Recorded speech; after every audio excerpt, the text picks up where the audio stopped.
This evening, first, a major aviation push. Government invites bids for 2 new municipal airports in Berbice and Lethem, aiming to transform regional connectivity and trade. Thus, mortgage war heats up as Republic Bank rolls out up to $60 million at 5% interest with no lending ceiling, while Demerara Bank raises its housing limit. Also, a new online portal promises to speed up thousands of pending household applications in Region 4. Meanwhile, women entrepreneurs take center stage as preparations ramp up for the 6th WeLift Expo. And across Asia, Lunar New Year celebrations are underway, with China hoping the festivities spark an economic rebound. Those stories and more coming up. Stay with us.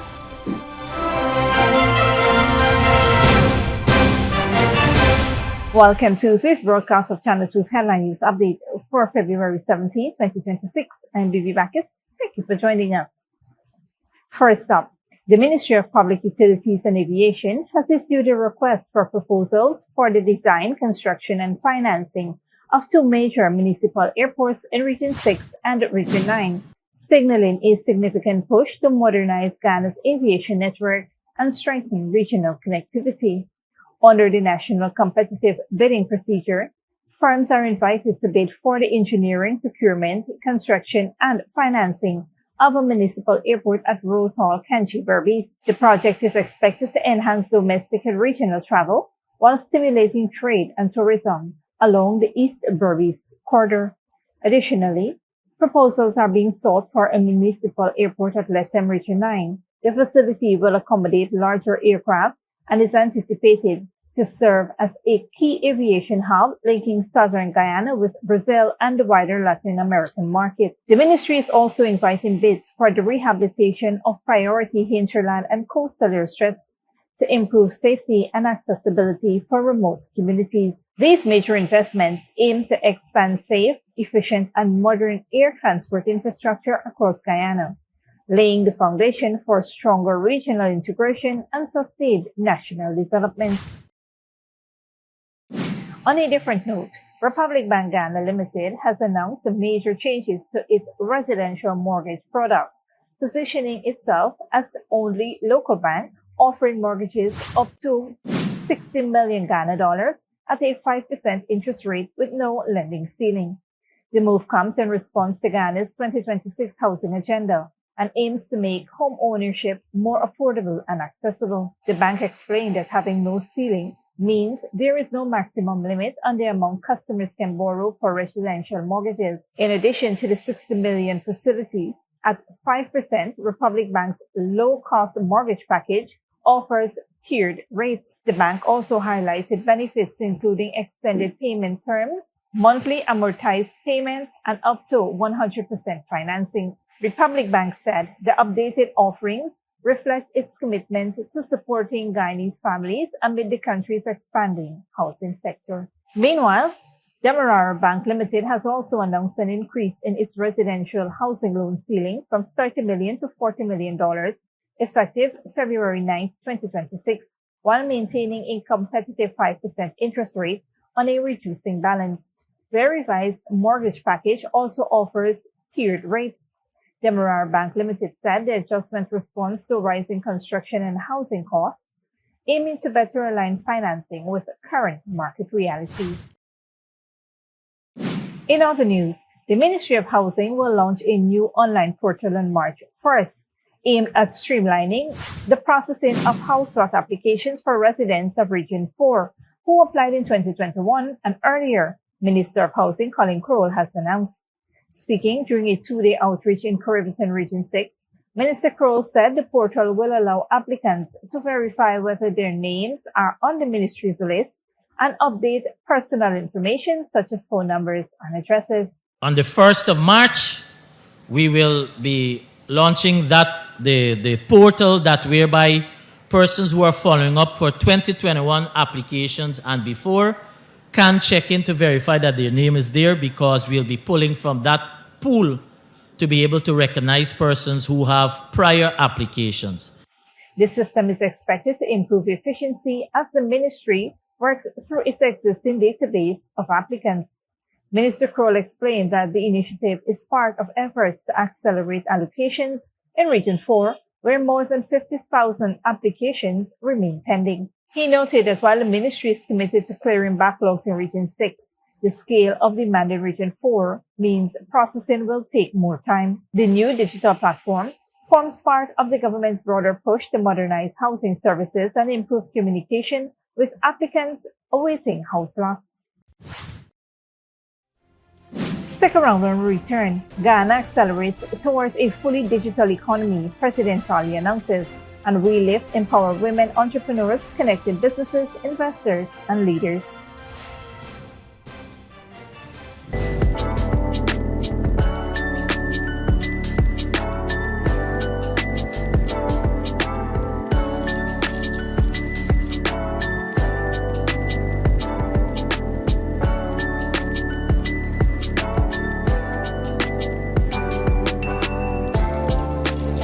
Good girl forget things. What's the problem, Granny? I want money for borrow for do a surgery. I was dancing and I fall and fracture my hip. If you need some quick money, you should check Lender's Jewelry and Pawn Shop. Lender's Jewelry and Pawn Shop, Lot 238 South Road Border, Georgetown. Get jewelry made to order in just 72 hours. We also accept vehicles. Lender's, best rates, longest payback period. Boys, I get through. Plus, I could dance again. Lender's Jewelry and Pawn Shop. Welcome back.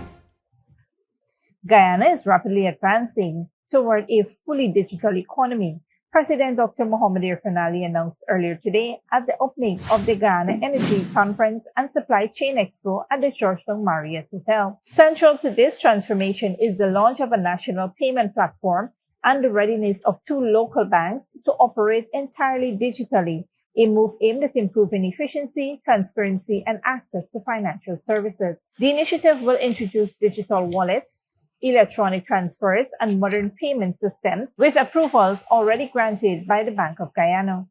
President Tali highlighted that the expansion of digital banking will particularly benefit small and medium-sized enterprises and individuals previously excluded from financial services. The government program complements this shift by offering collateral-free and interest-free financing, alongside technical assistance to strengthen entrepreneurship and business growth.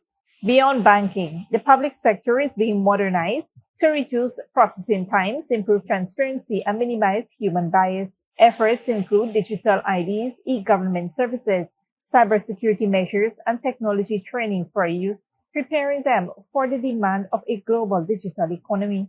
President Tali also emphasized investment in data infrastructure and emerging technologies, including artificial intelligence, to enhance sectors such as healthcare, education, security, and commerce. He stressed that digital transformation is essential for sustained national growth, ensuring that citizens can access services, opportunities, and economic benefits quickly, efficiently, and securely.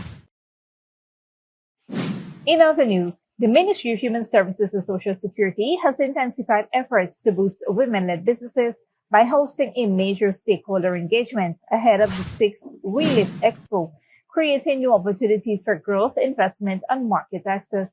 Held at the Grand Coastal Hotel, the event brought together 150 women-owned small businesses with investors, regulators, and industry leaders to support networking, partnership, and practical guidance.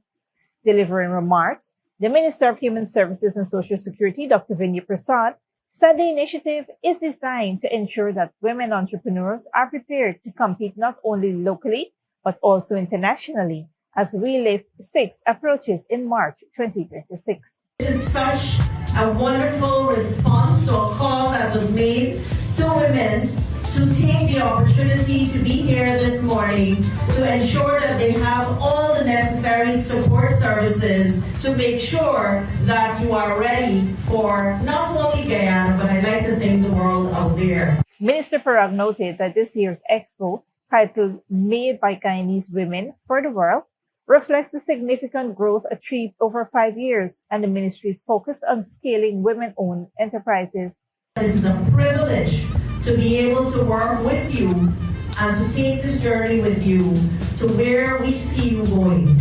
moving from micro to small, from small to medium, and taking you on a journey where you can not only find yourself, but the journey where the world and Guyanese can find you. Participants receive direct access to agencies offering financing, standards, certification, marketing support, and regulatory guidance.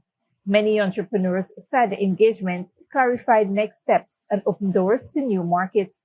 The upcoming expo, to be held at the Arthur Chung Conference Center, aims to host up to 400 women-owned businesses, underscoring the government's push to position Guyanese women at the forefront of economic growth. Don't go away after the break. Russia and Ukraine is set for a Geneva peace talk as the military strikes continue. And U.S. civil rights leader Jesse Jackson dies at age 54.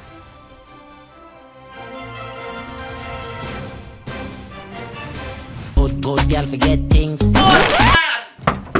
What's the problem, Granny? I want money for borrow for those surgery. I was dancing and I fall and fracture my hip. If you need some quick money, you should check Lender's Jewelry and Pawn Shop. Lender's Jewelry and Pawn Shop, lot 238 South Road Border, Georgetown. Get jewelry made to order in just 72 hours. We also accept vehicles. Lenders, best rates, longest payback period. Boys, I get through. Plus, I could dance again.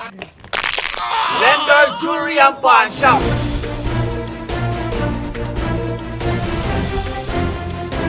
Welcome back. Now we take a look at what's happening in the region and around the world. Good evening. Tonight, Haiti strengthens its fight against gangs with new armored vehicles from Canada and the UN. Ukraine and Russia return to peace talks in Geneva. Millions celebrate Lunar New Year across Asia. And civil rights leader Jesse Jackson dies at 84. We begin in Haiti.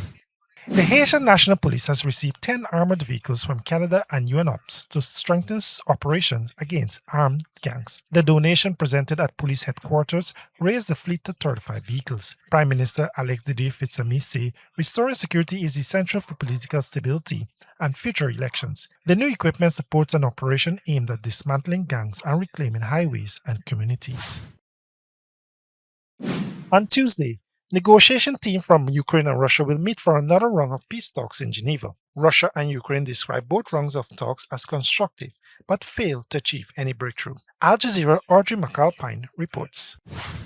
It's one of the few tangible things to come out of peace talks so far, prisoner exchanges. And though they mean the world to soldiers and their families, on their own, the exchanges fail to bring Russia and Ukraine any nearer to an agreement to end the war. The main issue is and remains territory. Russia wants Ukraine to withdraw from Donetsk, and Ukraine refuses to allow Russia to annex more of its land. While U.S. President Donald Trump recently declared peace was very close, his Secretary of State has suggested it remains elusive. We don't know. We don't know if the Russians are serious about ending the war. They say they are, and under what terms they were willing to do it, and whether we can find terms that are acceptable to Ukraine upon that Russia will always agree to. But we're going to continue to test it. The reality on the ground, however, tells a different story.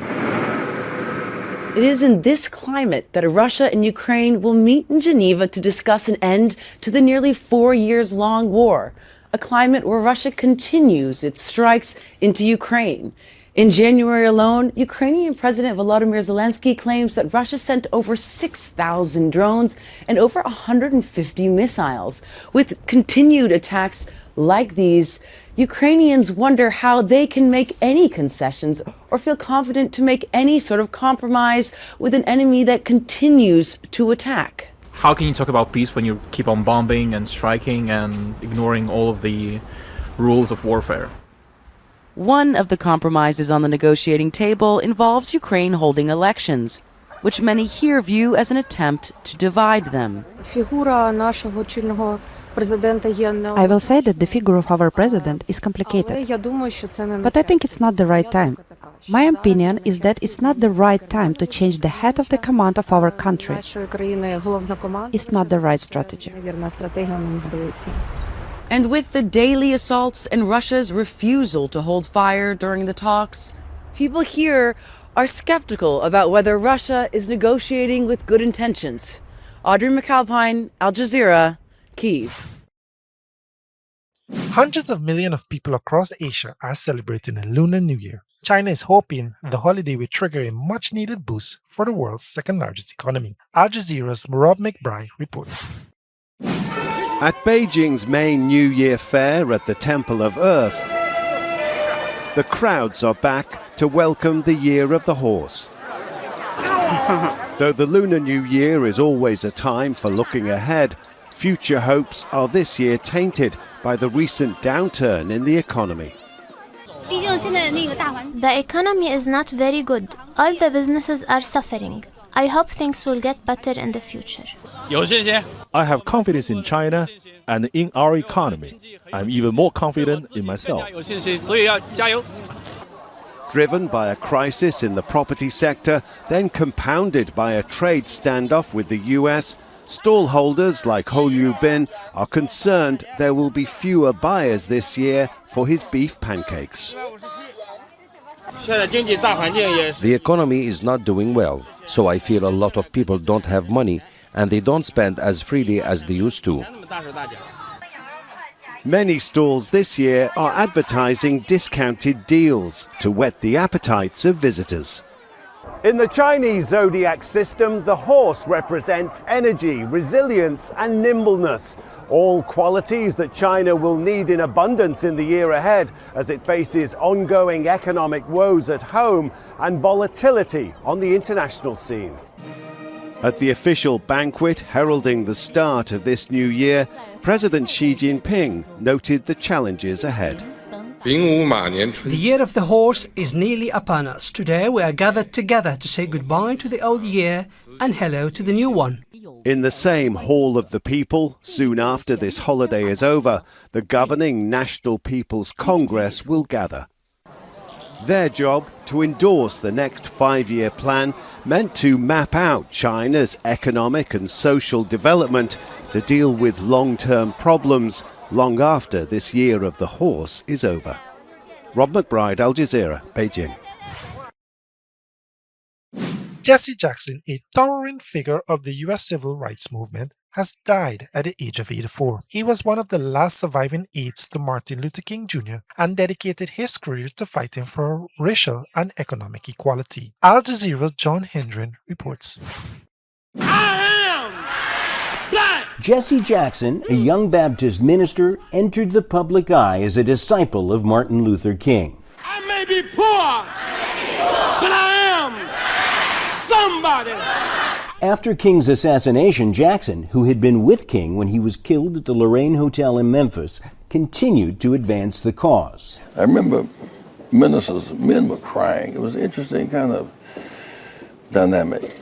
He worked to lead the civil rights movement through Operation Push, focused on black help and black pride. Wake up! Blow your trumpet! Let the world know we are displeased! He formed the Rainbow Coalition with progressive majority white groups, threatening boycotts, opposing South Africa's racist apartheid policy, and pushing for a Palestinian state. Our time has come! A new day has begun! In the early 1980s, he drew controversy for anti-Semitic remarks to a Washington Post reporter. He later apologized. In 1984, he made the first of 2 unsuccessful runs for the Democratic nomination for the presidency. 4 years later, his speech at the Democratic National Convention was considered by many to be his finest. I was born in the slum, but the slum was not born in me. And it wasn't born in you, and you can make it. Wherever you are tonight, you can make it. Jackson became a trusted statesman, brokering the release of captured Americans, including a downed Navy pilot held by Syria, though his attacks on U.S. foreign policy often made him a polarizing figure. Barack Obama's 2008 presidential victory brought tears of joy to his eyes, seeing the first black president achieve the office Jackson had long sought. In 2017, Jackson was diagnosed with Parkinson's disease, but well into his 70s, he continued to fight on the front line for workers, voting rights, police accountability, and an end to violence in black neighborhoods. Thanks, Dominic. This brings us to the end of our regional and global news coverage. Up next is the 3-day weather forecast.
And that's it to the 2 headline news for this Tuesday evening. As we take our leave, we invite you to follow us on Facebook and YouTube. You can tune in tomorrow at 6:30 a.m. for a rebroadcast and at 7 p.m. for more news. Until then, please take care of yourself and each other.